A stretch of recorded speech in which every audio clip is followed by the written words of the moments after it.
खूप दिवसापासून आम्ही विमानाची वाट बघतोय. काय होणार आहे भाऊ, नक्की सांगा, कधी येईल विमान?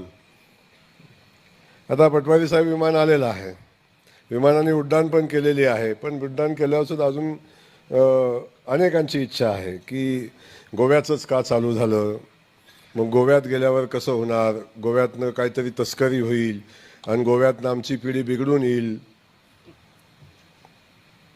गोव्याला गेल्यावर पिढी बिघडते हे कुणाला माहिती झालं?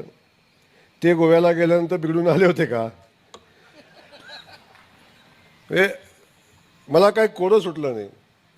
गोवा हे आता आंतरराष्ट्रीय पर्यटन क्षेत्र आहे आणि या गोव्यातून जगाच्या पाठीवर कोणत्याही देशामध्ये जाण्याची सगळी सुविधा या गोव्यामधनं होते.